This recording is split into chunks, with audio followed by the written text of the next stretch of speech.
Votre présence dans ce centre de documentation baptisé Centre de documentation Roch Cadet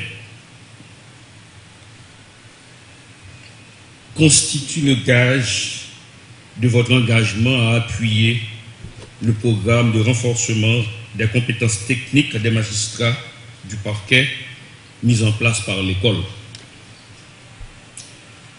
Une fois encore,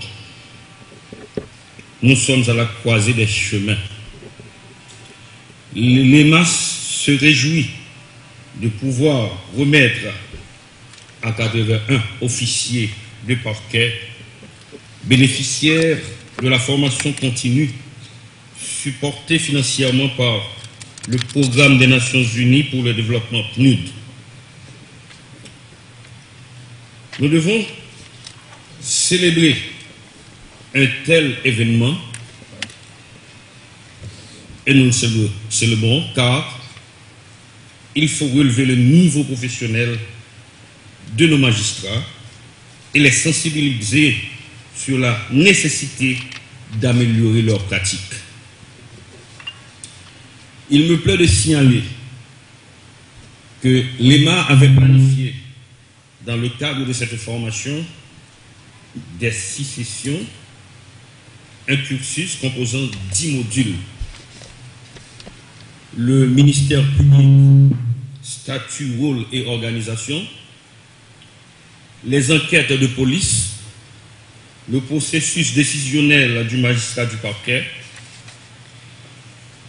la comparution immédiate, les réquisitoires, le parquet et les libertés individuelles dans le processus judiciaire, les fonctions civiles du ministère public, les infractions économiques et financières, notions pratiques de médecine légale criminelle.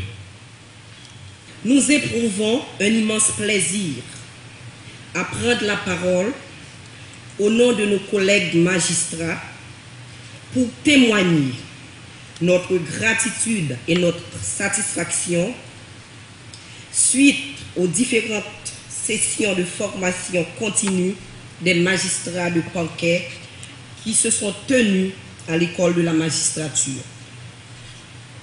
Nos remerciements ce matin vont d'une part au ministre de la Justice et de la Sécurité publique pour lui témoigner toutes nos marques de gratitude. D'autre part, au directeur de l'école de la magistrature pour son encadrement académique, son soutien, combien important pour la réalisation de ces différentes sessions de formation. Celles-ci nous ont permis non seulement de parfaire nos connaissances, mais aussi de rencontrer d'autres magistrats de différentes juridictions. Le commissaire du gouvernement, soit qu'il mette l'action publique en mouvement, soit qu'il recherche les délinquants pour les livrer à la justice, ne cherche pas à les détruire, car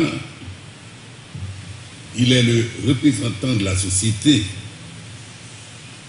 le protecteur des paysans, des mineurs. Et chaque fois que la société subit une faute, il doit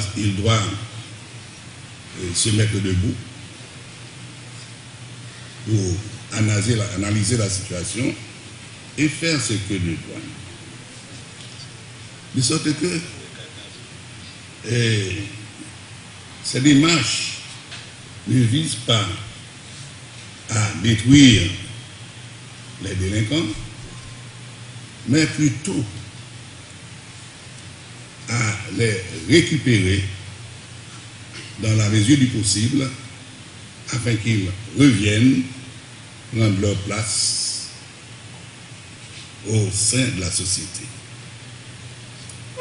Il est vrai que dans certains pays, on dit persécuteur pour désigner les paquetiers, mais ce n'est pas vraiment une persécution. Ce n'est pas une persécution.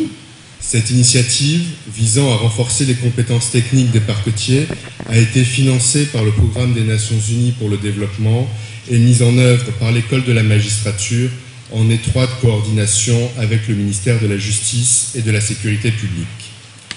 Le coût de cette formation, de la rédaction des fascicules à la mise en œuvre des 6 sessions de formation, a été d'environ 120 000 $ américains.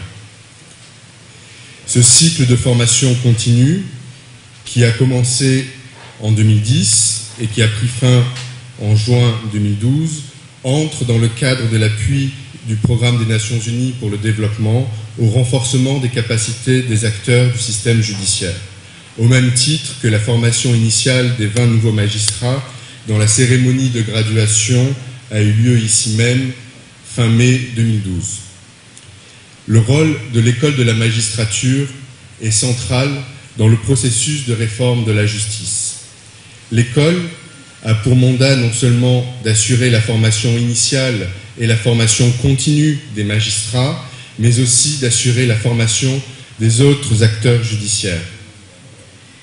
Aussi est-il fondamental que l'école puisse être dotée, dans les meilleurs délais, de structures qui lui permettront de mettre en place de manière pérenne les missions qui sont les siennes. Je veux notamment parler de la création du conseil d'administration de l'école, prévu à l'article 9 de la loi de 2007 sur l'école de la magistrature, et de la constitution d'une direction des études solide.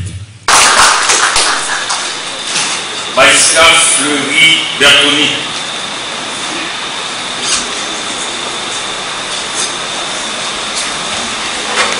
Il est absent. Magistrat Castor Hélène Michel.